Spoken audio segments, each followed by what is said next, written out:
Le journal avec Chérif Dia, échauffouré à la décharge de Mbobos, les forces de l'ordre déguerpissent les récupérateurs. Oui, la tension était vive hier à Malika, où se trouve la décharge de Mbobos. Les forces de l'ordre, comme vous l'avez dit, ont même jeté des lacrymogènes pour disperser les récupérateurs qui manifestaient leur indignation. Ces travailleurs de la décharge de Mbobos interpellent les autorités. Vous entendrez leur porte-parole dans le journal en Wolof, donc qui va exprimer la colère de ses collègues, comme vous le voyez sur ces images, Nata. En attendant, on parle de Adam Fall qui a été placé sous mandat de dépôt, c'est cela? Oui, en attendant, on revient également sur la grève du SAES qui a décrété 72 heures. Donc les enseignants du supérieur... le bon conducteur alors. C'est le bon. Donc tu es allé trop vite en besogne. Les universités sénégalaises donc, qui sont paralysées aujourd'hui et hier à cause d'une grève de 72 heures décrétée par le syndicat autonome des enseignants du supérieur à Sana, où se trouve l'université Gaston Berger de Saint-Louis. Les étudiants sollicitent donc un dialogue sincère entre le gouvernement et les autorités. Nous suivons le reportage de Ousseynou Diop et Habib Sek. Le syndicat autonome de l'enseignement supérieur a décrété une grève de 72 heures dans toutes les universités sénégalaises. À l'UGB, plusieurs étudiants ont quitté le campus aujourd'hui pour rejoindre leur famille. Pour Ibrahima Dia, étudiant en deuxième année à l'université de Sanar, cette grève de 72 heures impacte négativement sur le quantum horaire. Il appelle les nouvelles autorités à dialoguer avec le SAES. Puisque c'est un nouveau régime, une rupture, oui. Ils doivent le démontrer à travers l'éducation. Car, comme le disait Nelson Mandela, l'éducation est l'arme la plus puissante pour changer le monde. Pour Seynabou Diop, les étudiants dans les universités sénégalaises sont aujourd'hui pénalisés à cause des grèves répétitives dans les universités. Nous voulons faire d'autres activités pendant les vacances, mais nous sommes obligés d'attendre. Pour terminer une seule année à l'UGB, on est obligé de faire une année de plus. Dans le privé, par contre, les étudiants sont en deuxième année. Tout cela à cause des grèves dans les universités. Les étudiants de l'université Gaston Berger demandent au gouvernement d'entamer le dialogue avec les syndicalistes pour une année universitaire apaisée. Nous faisons appel à l'État pour qu'il essaie de réussir cette mission, pour nous pouvons démarrer les cours tranquillement sans aucun problème. Parce que oui, ça risque de perturber nos études, de constituer un frein pour nos études, alors que l'étudiant et notre économie ne le demandent pas. À l'université Gaston Berger, les étudiants n'ont pas fait cours presque depuis une semaine après la journée noire pour célébrer l'anniversaire de l'assassinat de 2 martyrs la semaine dernière. Le SAES a entamé aujourd'hui une grève de 72 heures. Je dois ajouter que le Premier ministre rencontre les syndicats et le patronat jeudi à 15h au Grand Théâtre de Dakar sur Nanata. On parle maintenant de Adam Fall, c'est ça? Oui, il a été placé sous mandat de dépôt. Oui, donc envoyé en prison depuis hier par le juge. Il est poursuivi pour diffusion de fausses nouvelles. Le chroniqueur et membre du parti APR sera jugé ce mercredi en flagrant délit par le tribunal de grande instance de Dakar.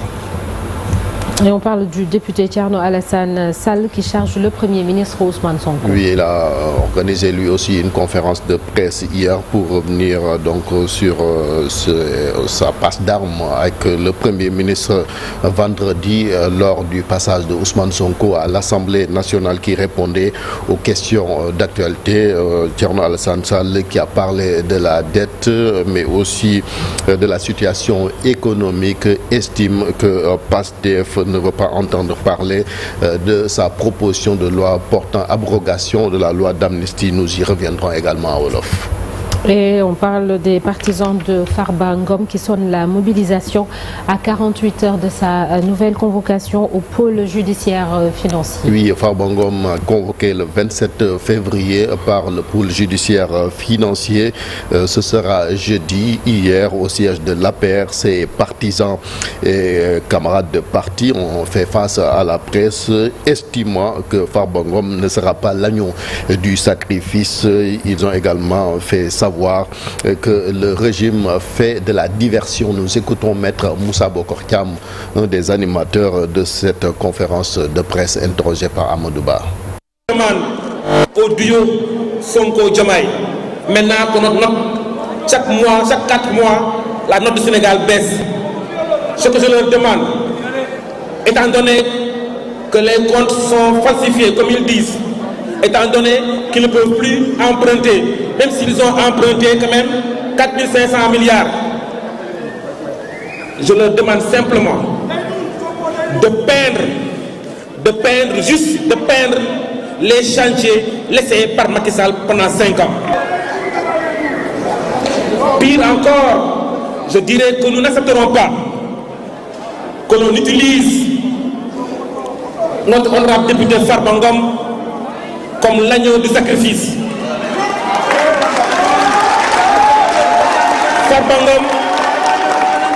Farba Ngom ne sera pas l'agneau du sacrifice. Nous n'accepterons pas que Farba Ngom, pour créer de la diversion, pour étouffer le climat social dans le pays, nous n'accepterons jamais que Farba Ngom soit l'agneau du sacrifice. And Samm Djikoy qui rappelle à Pastef ses promesses de campagne, particulièrement la criminalisation de l'homosexualité. L'organisation dit avoir été reçue par le président de l'Assemblée nationale, Malick Ndiaye, sur cette initiative. Nous écoutons Adam Mboup, vice-président de And Samm Djikoy, interrogé par Fatou Bintou Konté.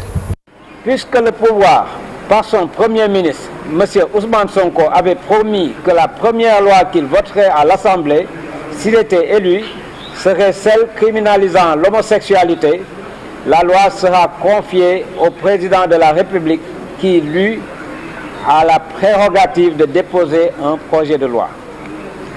Ce sera ainsi au Premier ministre, aujourd'hui détenteur de la majorité à l'Assemblée, de tenir sa promesse. Sur cette question, tout le peuple sénégalais attend And Samm Djikoy et Samm Djikoy aussi l'attend. Lancement du New Deal technologique, le président de la République, Bassirou Diomaye Faye, annonce une enveloppe de 1105 milliards de francs CFA. Annonce faite hier en marge de l'ouverture de cette conférence sur le New Deal technologique. Le président de la République estime que ce projet vise à positionner le Sénégal comme un leader régional en matière de technologie et d'innovation numérique, compte rendu Abdou Diouf Diagne. Qui fixe les jalons d'une société ancrée dans des valeurs fortes et tournée vers un développement inclusif et durable. Nous sommes dans une ère nouvelle où la technologie impacte profondément nos sociétés et nos économies. Partout, le numérique constitue un levier incontournable pour accroître la compétitivité, affirmer la souveraineté et favoriser la prospérité.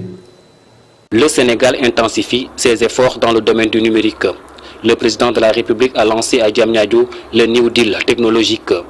Notre pays veut, à travers cette stratégie, figurer parmi les 3 premiers exportateurs africains de services numériques d'ici 2030. Le plan prévoit la création de 500 start-up et la formation de 100 000 diplômés dans les filières numériques. La digitalisation de l'administration et des services publics, notamment les services cadastraux, la gestion du foncier, le dossier patient informatisé, l'état civil dématérialisé, la facturation électronique, la télémédecine, le e-learning entre autres, est une priorité absolue.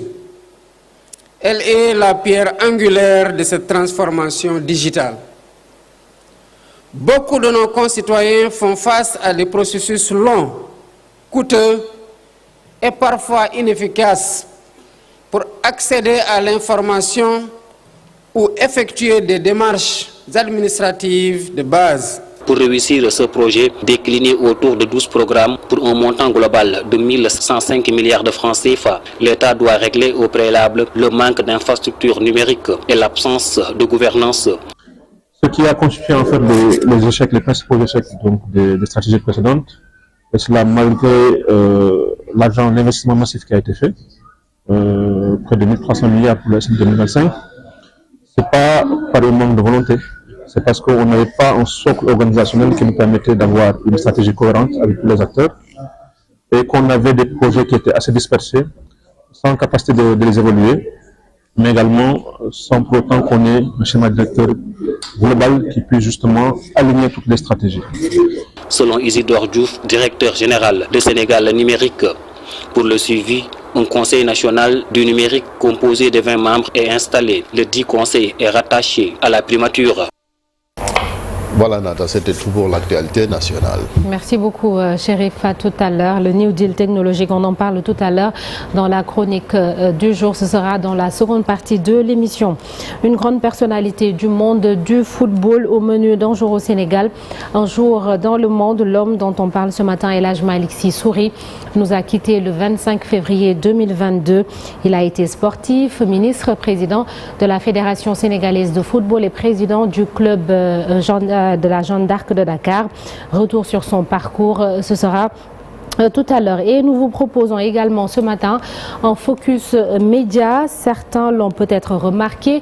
Le site internet Sénéweb a été victime de piratage. La plateforme a été inaccessible pendant plusieurs jours et il paraît que ça continue même. Yaye Koumandia et Diafaraba se sont entretenus avec un responsable de la société éditrice. À suivre également la revue de presse du jour avec El Hadj Malick Thiandoum et la météo. Ce sera toujours dans la première partie. Tout de suite, l'actualité internationale.